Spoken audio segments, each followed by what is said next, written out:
Alberta, go. Good morning, everyone, and welcome to the City Delivery Committee meeting of 2nd of September 2025. In terms of health and safety, if the alarm sounds, please make your way to the nearest emergency exit. The assembly point is down Devonport Road. Please be aware that this meeting is being live streamed and the video will be publicly available on YouTube. Members, could you please remember to speak clearly into your microphones and only one speaker at a time for clarity. And also please turn off or mute your mobile phones. If I could just ask Councillor Rolleston to open with a karakia.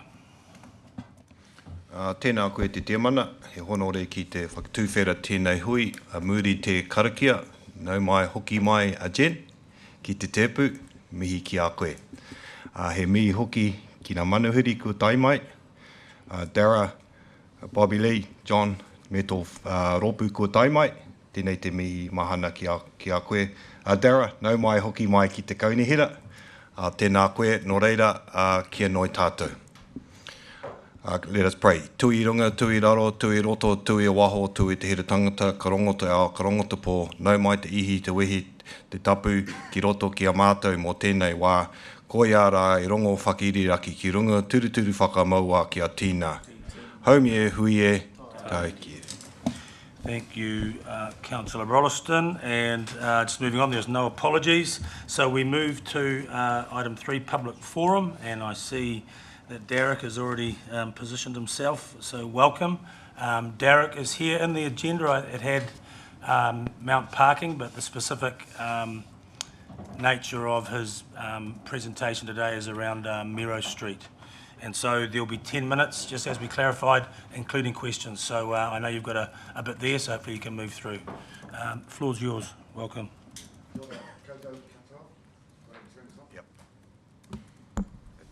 Kia ora koutou katoa. Thanks for the opportunity to come in and talk to everyone this morning.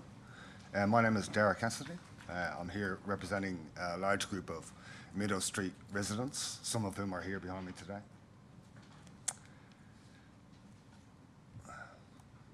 So our goal this morning is that this committee becomes aware of the issues around parking on Meadow Street and that better? Dulcet Irish tones, isn't it? Yeah. Rogue. It's just online, it's much nicer if you want. It's okay. So it's been a long-standing issue on Meadow Street, parking and related issues. So our goal today is that this committee is aware of those issues and the context in and around them. And the outcome that we'd like from this committee this morning is that the Meadow Street parking improvements is included in the infrastructure delivery program of work for the 2025-2026 financial year. As I said, I'll move in quite quickly through this presentation, given the time constraints. First of all, before I get into it, we'd just like to acknowledge some of the wonderful work that has been completed on Manganui Road in terms of the safety improvements. It's a game changer. It's a game changer for our tamariki to get to school safely, and it's a game changer in terms of the aesthetic and the amenity for Mount Manganui. And I also want to acknowledge the awesome community consultation event that the staff ran at the Mount Ocean Sports Club around the Mount Manganui parking changes, which was very good. Okay, good stuff. So just to introduce Meadow Street, for those of you who are unfamiliar, Meadow Street runs from in the north, Puriri Street, which is by Mount Manganui Library, to the south to Kawaka Street, which is at the Adams Centre and the Tauranga Hockey Centre. The problematic part is between Matai Street and Hino Street in the south. And context around this area is Matai and Hino and Miro are all subject to rat running in terms of vehicular traffic and excessive speeds. Also in terms of context, high volumes of pedestrian traffic in terms of staff going to the Zespri head office, for example. And there are 3 early childhood education centres within the same block, which increases the amount of pedestrian traffic.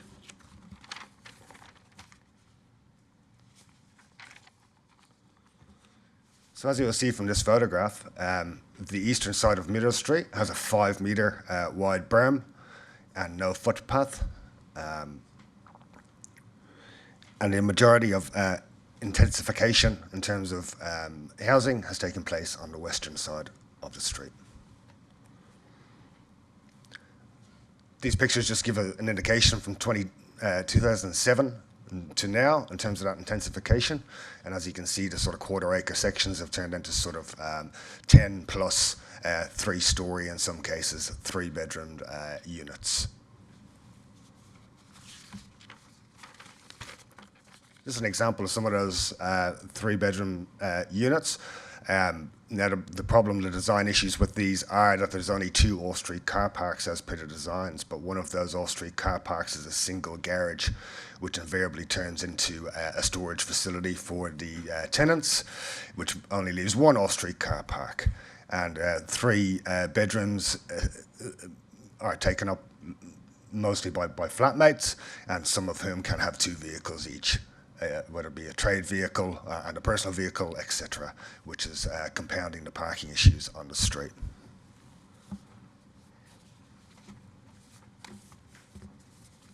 Okay, the parking problems are many. First instance, illegal parking in various different parts of the street all the time is prevalent. And I must say the parking enforcement team have been excellent in terms of their proactivity when notified through the Anteno application. So I know Stu and his team do a great job there, and I just wanted to acknowledge their response times are great. So this is quite common to see during rugby on a Saturday morning or at any stage of the day, actually. As you can see, kids going down to the park here. My kids on their way to school. As you can see, I think this one was 2 cars straight in the footpath, so this is a common occurrence. And once again, 3 cars on the footpath here in this photograph.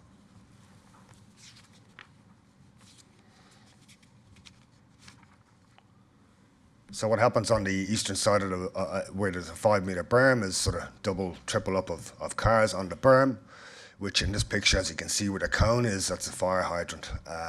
So the cone is obviously trying to stop people parking over the fire hydrant, and when we've got intensification of housing, the risk of fire is exacerbated, and having access to fire hydrants is imperative, which is not happening on Meadow. We're certainly not aware of anywhere else in Tauranga where cars can surround a house, parking right up to the boundary, and this is common on Meadow Street as well. And as you can see from this photograph, longer vehicles are actually protruding into the road corridor, which is creating associated safety issues. During the day, you'd be forgiven to think there's no parking issues whatsoever on Meadow Street, because it is sort of a peak parking issue in the evenings or the mornings. Okay, there's many related issues. Fly tipping is prevalent on Meadow Street, including the dumping of rubbish, whether it be just McDonald's wrappers and so on and so forth. But as you can see from this photograph, bigger items are also dumped commonly. And that is because the street appears to be, it's not a nice street to look at. And so people are more inclined to use it as a dumping ground. When it's been raining, which it has a lot this winter, this is the sort of thing we see along the western side of the street, which is unsightly, as well as impeding access for those who are mobility impaired and the elderly on the street.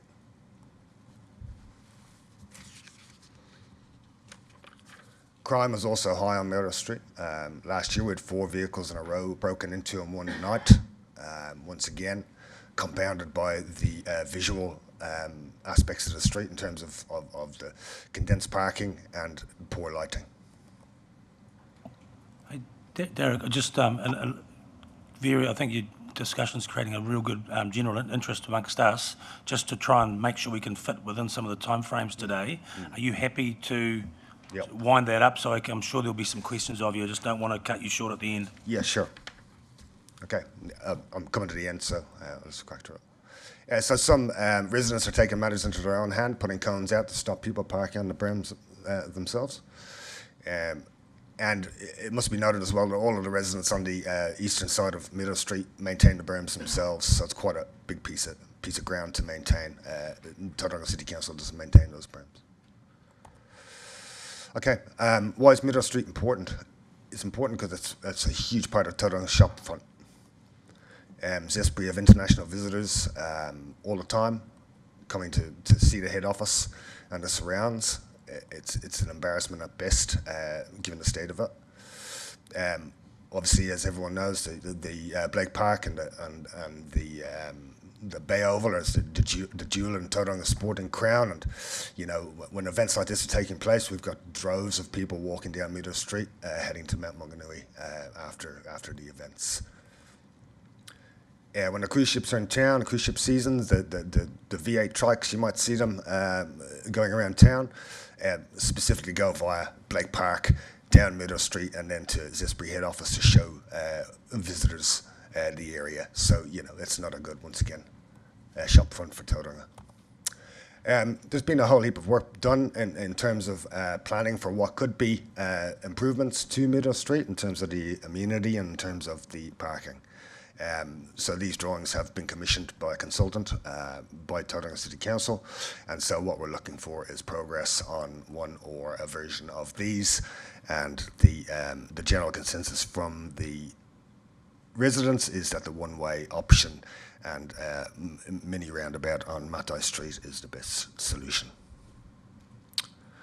In conclusion, we would love this committee can make a commitment to include Meadow Street parking improvements on the infrastructure delivery program for the 2025-26 financial year.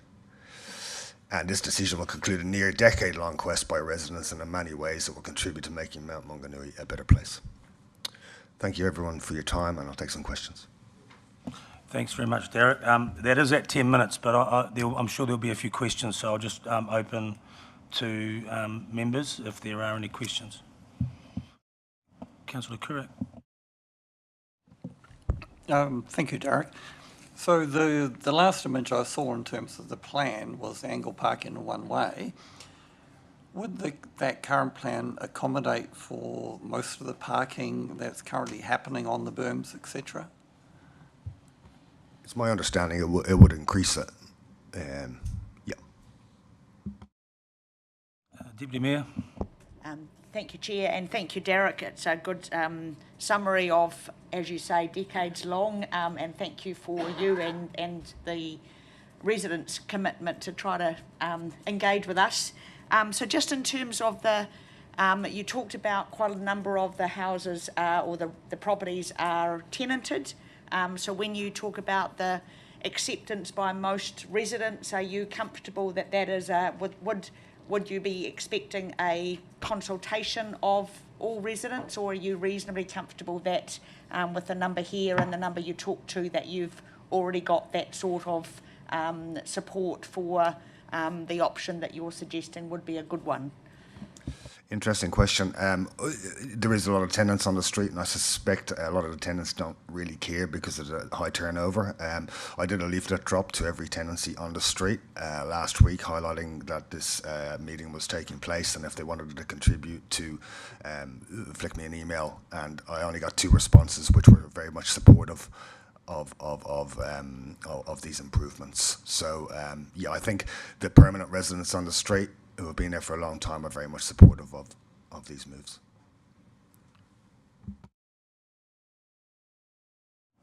Good. There being no further questions, thank you very much for your time presenting today, and heard your message very clearly. So it's something that we will consider. Thank you very much. Oh.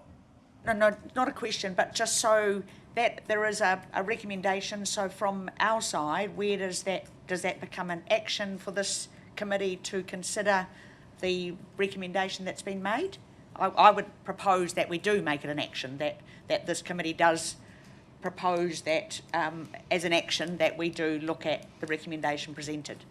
Yes, and obviously the consequence of that is if that was looked and brought through, that we could get staff to do that, that's something else would come out of the annual plan, But at least that's there's something that we can an consider. action there Yep. that we've actually taken it on board, which I'd like to do. Okay, yep, we've noted that. Thank you, Deputy Mayor. Thank you. Finally, just on you. Through the chair, to Nick, is this a costed project that's sort of sitting somewhere in the LTP that you can just sort of pull out and inform us about, or does it need work from staff to be able to inform? Well, yeah, so we've done quite a lot of work on this already and connected with Derek from time to time over the last couple of years, I think. So there are obviously a few problems to solve, conflicting interests, but we have worked up some options that we are putting to council within, I think I have to check with Mike, but I think it's within the next month or so. And there are high-level costings with those as well, so we'll be able to look at all the criteria for the decision-making to go into the annual plan. Yeah. So and the option that Derek's put up as part of those considerations as well. Thank you. Thank you very much. Thanks, Derek. Moving on to item number 4, there's no late items. Item number 5, confidential business to be transferred into the open. There is none. Item 6, change the order of business. We do have changed the order of business today, and I will just, it's up on the screen now, just for the public that are watching. We have had our mayor is a busy man, and he is only with us for a couple of hours, and so we have reprioritised this at late notice. So the first 4 items I will talk about now: presentation of the draft annual report, full year treasury update, which is item 9.6, annual resident survey, and then capital program performance. Things going well, we'll get those away before lunch. So, but please note that the order of the reports on the original agenda has not changed. Okay, now confirmation of minutes. Excuse me. The minutes of the City Delivery Committee meeting held on the 22nd of July 2025. It's on page 12 of your agenda. Are there any corrections to the minutes? Just a typo with your name, Councillor Schuler, on page 19. You're just called Schuler. I may have asked for that specifically. Thank you, noted. What page is that? Page 19. Thank you, noted. Thank you. If there's nothing further, call for a mover and a seconder. I'm happy to move, and second, Councillor Morris. Recommendation that the minutes of the City Delivery Committee meeting held on the 22nd of July 2025 be confirmed as a true and correct record. All those in favour? Against? None. That's carried. Thank you. Item number 7, declaration of conflicts of interest. Are there any? None. So moving into business, starting with item 9.5, the presentation of the draft 2025 annual report. For those watching, this is on page 60 of the agenda. Welcome staff to the table.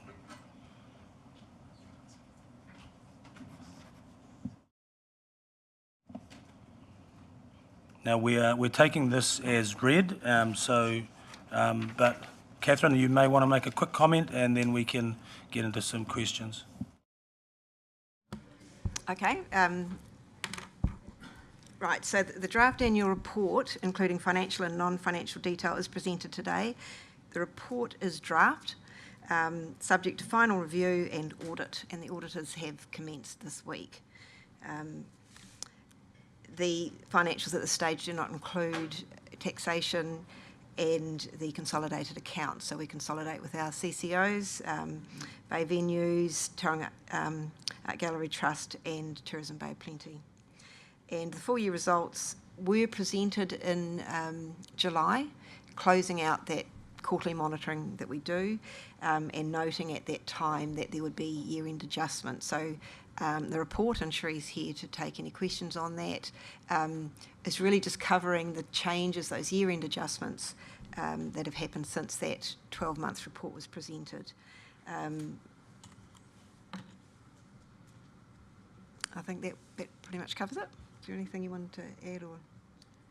Open the floor to questions. Sorry, Chair, if I could just add a couple of things. Since the workshop that we had with you, I think from my notes here, it didn't make it to the agenda version, but we have added the status icons that were requested in section 2, being complete, underway, on hold, or just for information. And we've also updated the Our Economy section. And then just our apologies as well. I'd noted this morning when double checking, the percentages seem to have gone awry in the ones for the non-financials met. So the amount of measures being 62 met is correct, 16 not met, and 4 not measured. And those corrected percentages are 76% met, 19 not met, and 5% not measured. Right. Mayor. Yeah, just want to be a little bit of clarification. So page 61, just on, we're talking about the bottom of that table, the employee information. So from my reading is the employee cost is net of capitalisation. So total staff cost, if we add the employee cost plus the capitalisation of staff time, is 144 million. Is that?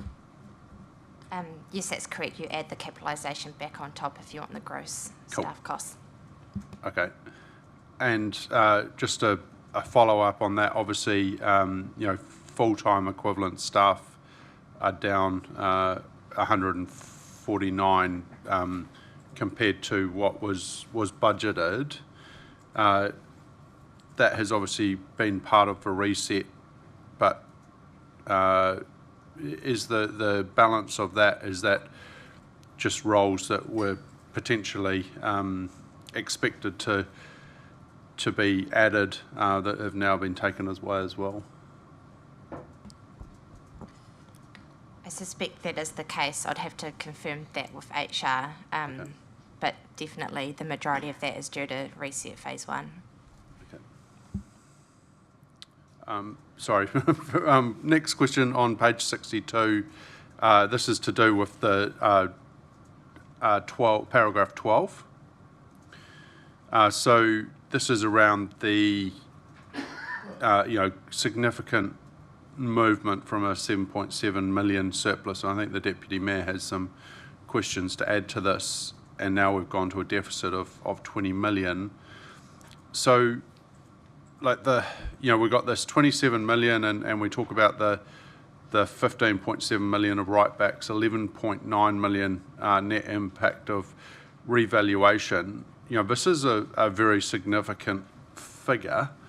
And, I think if we're going to present things like that, because this significantly changes our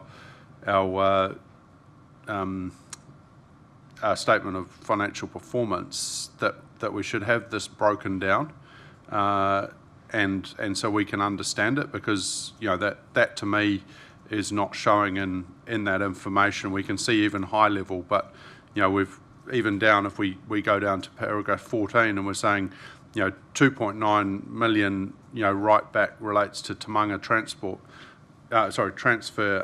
station redevelopment. Well, we got no context to that. Is that business plans? Is that design? And I think when we're talking these sort of numbers, 27.6 million is significant. That we should get that breakdown as to understand that. I'm not sure if we've got that, or we could we could take that offline and get that information. But I'd certainly like to see it before we approve the long-term plan. Yes, so we can send that out and also attach it when we bring the annual report, so it comes into the public arena. Maybe following on, Deputy Mayor.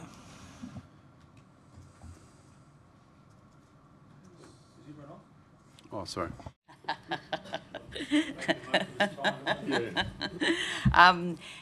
Thank you, Mayor. And so yes, I just reading these, and we're on still on page 62 and 62. And I think I'm uncomfortable with the lack of detail, and I think they're big numbers, and we're trying to be transparent. There's a comment as well that we are on point 12, the 7.7 million surplus as presented 22nd of July is now a deficit of 19.9, 27.6 movement. These are, these numbers are really important to us, and we really, we worked really hard when we're looking at the annual plan to make sure we understood the numbers. This is just, we do need that detail. I did go back and look at what we were presented on the 22nd of July, and they're different tables. And so we talked on the 22nd of July, and the Mayor corrected me because I was doing this at 2:30 this morning, that the table talked about, I think back then it said something about in July we talked about we were going to have a surplus, and then it was a deficit, and now it's a bigger deficit. So these numbers are changing a lot. So I definitely need to have a table that goes back to what we said in because we also then had in March we were going to have a 20 million surplus that became a 5 million surplus, and now it's a big deficit. So I need to see the numbers in those three periods, please. I also find that it's a bit concerning to me, the comment that we've got this matter has been reported to Council and the Audit Risk Committee throughout the year. Deputy Mayor, where are you there? I'm asking a question. No, where are you there? Oh, sorry, What page? this is on page 62 still, and this is on point 13. So this suggests to me that we already know about it, and I'm sorry if I'm not picking things up fast enough, but I don't know about it, and I'm therefore sure lots of people don't know about it. So we need to, if it's been reported, please tell me where it's been reported, because I don't believe that suggests that we should know about it, and to me that's saying the accountability doesn't sit with anybody. So while I was away, the one thing that did come up in international news was the amount that our CEO gets paid, and people said to me, is that a big accountability for someone? And I thought, well, you'd hope so, right? So this to me is who's accountable for these changes? Who's accountable for if we did we change the policy of how we reported back in, when we reported in July to now? Did audit tell us we needed to do it differently? There's a lot there that I'm just not clear enough about, and I want to make sure that when we come to next year, that we know when we're seeing this in March and get it. And it was great that we got a pre suggestion, and I know you said then there might be some changes, but I need a lot more clarity on what they were and why. And it's big numbers, and I'd like to think that we are balancing the budget a bit more than just saying, oh, there's another 20 million. And I've also got a concern that we've got another 4.9 software as a service enhancements that are just being thrown in there when we know we had a 5 million overspend on digital as well. So a few questions in there that I don't know if we can answer today, but I would definitely need some more information on that, please. Yes, I think they are a series of issues that have been raised primarily in relation to the quarterly reporting on capital projects and operational projects of a capital nature. So in the variance explanations and things, they will flow through there. I do take your point that this is a really good time to bring them together in a clear way in a table, and so we're happy to produce that. And we'll circulate it, and if you like, we'll put it at the council adoption. If you'd like to consider it in more detail in a different form, please provide us that feedback.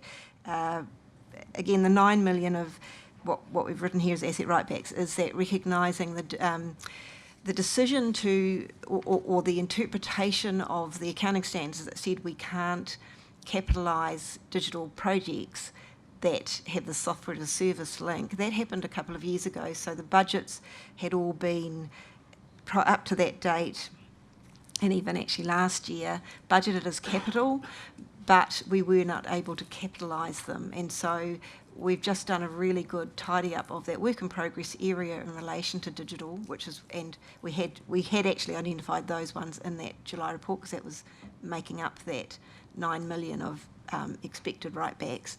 But absolutely happy to provide detailed background of the kind of projects they were and that stuff as an attachment if you would like it. Can I make a suggestion that this is an action and